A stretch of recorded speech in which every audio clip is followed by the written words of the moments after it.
జనాలు ట్రీట్మెంట్ పోయే ముందు ఒక్కసారి కొంచెం కామన్ సెన్స్ పెట్టి ఆలోచించండి. ఇది నిజంగా ఏమైనా ట్రీట్మెంట్ చేసుకుంటే మనకేమైనా తగ్గుతదా? తగ్గదా? పొద్దున్నేసి ఇన్‌స్టాగ్రామ్ ఓపెన్ చేసి చూద్దామంటే ఇలాంటి వీడియోలు. ఒక్కోళ్ళేమో సుత్తితోని మజిల్‌ని కొడుతున్నా, ఇంకొకళ్ళేమో మోటార్ పెట్టి పైన తల కింద ఏలాడదీసి డీకంప్రెషన్ చెప్తారు. ఇంకొకడేమో వేరే స్టేట్‌ల సురుకు పెడుతుండు. ఏంటిదసలు జనాలకి ఏది కొత్తగొస్తే దాని దగ్గరికెళ్ళిపోవడమే డైరెక్ట్. అది కరెక్టా? కాదా? తెలుసుకోవడం అవసరం కూడా లేదు.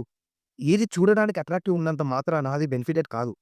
అర్థం కానిదేంటంటే, మరి ఎందుకు ఇలాంటి వీడియోలు పోస్ట్ చేస్తే గవర్నమెంట్ ఎందుకు రియాక్ట్ అవ్వట్లేదు? ఎందుకని ఎంకరేజ్ చేస్తుంది? అసలు ఇట్లా వీడియోలు పోస్ట్ చేసినప్పుడు ఫస్ట్ తీసుకొని బొక్కలే డైరెక్ట్. దరిద్రపోటు ప్రాక్టీసులు చేస్తుర్రు. ప్రజల ప్రాణాలతోని ఆడుకుంటుర్రు కాబట్టి. ఏంటిదండి ఇదంతా స్టూపిడిటీ కాకపోతే? జనాలు కూడా కొంచెం బుర్ర పెట్టి ఆలోచించండి. అరే! ఆ ట్రీట్మెంట్ చేస్తే నిజంగా ఏమైనా ఉంటదా? దానికేమైనా సైంటిఫిక్ ఎవిడెన్స్ ఏమైనా ఉందా? ఏం లేదు. ఓన్లీ చూడడానికి మంచిగుంది. దానికి ఎక్కువ లైక్స్ ఉన్నాయి, ఎక్కువ వ్యూస్ ఉన్నాయని, ఎక్కువ షేర్‌లు ఉన్నాయని చెప్పి మీరు పోయి మీ ప్రాణాల మీద తెచ్చుకోండి పోయి. మీకు చెప్తే అర్థం అవ్వట్లేదు మీకు.